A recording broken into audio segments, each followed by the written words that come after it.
সাহস বাড়ছে।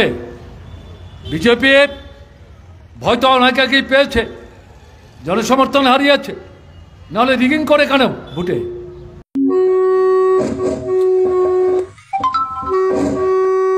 আর সবশেষে এটাই বলবো, কংগ্রেস সিপিএম ভাইদের আসন্ন পঞ্চায়েত নির্বাচনে প্রার্থী হওয়ার স্বপ্ন দেখবেন না। যদি দেখে থাকেন তাহলে এই স্বপ্নকে এখনই গলা ফুটে মেরে ফেলেন।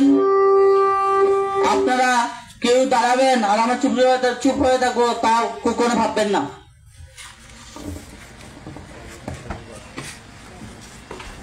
এমনিতেই যদি ভোট পেয়ে জিতত তাহলে তো রিগিং করতো না। রিগিং করাটাই তো তাদের দুর্বলতার লক্ষণ, ভয়ের লক্ষণ।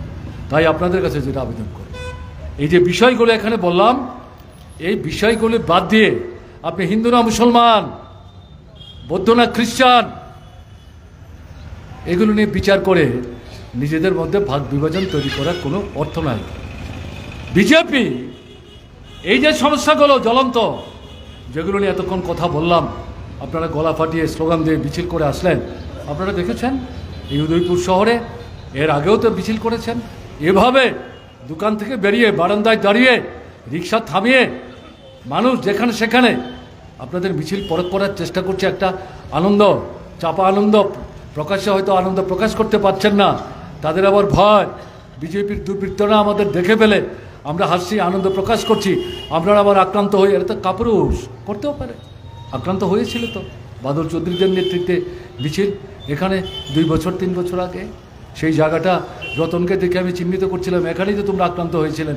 রতন বলছেন যে হ্যাঁ, এই পেছন জায়গাটায় আমরা আক্রান্ত হয়েছিলাম। কই আক্রান্ত নেই, কোত্থেকে হবে? এই ছেলেরাই তো বুঝতে পারছে নিজেরা নিজেদের পায়ে আমরা কুলু মেরেছি, ভুল করেছি, এদের কাছ থেকে কিছু পাওয়া যাবে না।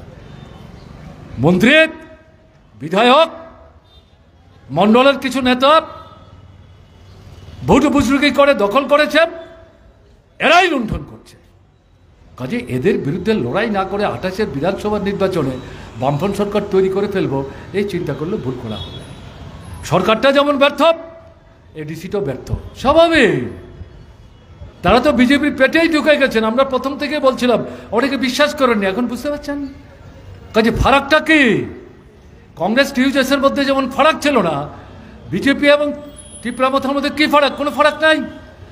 আপনাদের কাছে যেটা বলব, এই সময়ের মধ্যে ত্রিপুরায় আপনার কতগুলি সরকার দেখলেন? রাজন্য শাসনের কথা বাদ দিন, কংগ্রেসের সরকার দেখেছেন, বামফ্রন্ট সরকার দেখেছেন, কংগ্রেস যুব সমিতির সরকার দেখেছেন, আবার বামফ্রন্ট সরকার দেখেছেন, আপনারাই তৈরি করেছেন।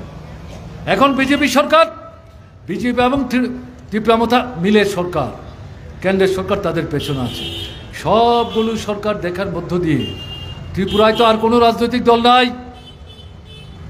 যারা সরকারে যেতে পারেনি। তার মধ্যে একটা দল আছে, আমরা বাঙালি, তাদের পেছনের নেতা হচ্ছে আনন্দমার্গ। এরাও কমিউনিস্ট বিদ্বেষী, গরিবের শত্রু, ধর্মের কথা বর্ণের কথা বলে বিভাজন তৈরি করে বাঙালি অবাঙালির মধ্যে বিরোধ বাঁধাবার চেষ্টা করে। এরাও দাঙ্গায় মদত দিয়েছে, তাদের পক্ষে ভোটে দাঁড়িয়ে জেতবার ক্ষমতা নেই।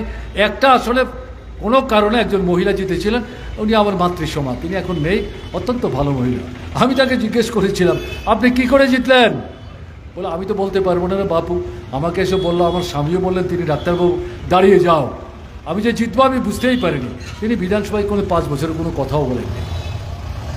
তিনি আবার তাদের বাড়ি, জায়গা, জমি সমস্ত বামফ্রন্ট সরকারের তুলে দিয়ে বলেছেন, আমার স্বামীর নামে এই জায়গায় একটা কিছু করুন। আমরা করেছি। তাহলে এই দলটা বাদ দিলে পর ত্রিপুরার আর কোনো রাজনৈতিক দল নাই যারা নির্বাচনে অংশগ্রহণ করছে না, কোনো না কোনোভাবে সরকারে অংশগ্রহণ করেনি, এরকম কোনো দল নাই। তাহলে কোন সরকারটা আপনাদের পাশে দাঁড়িয়ে আপনাদের জন্য কাজ করার চেষ্টা করেছে? বুকে হাত দিয়ে বলুন তো।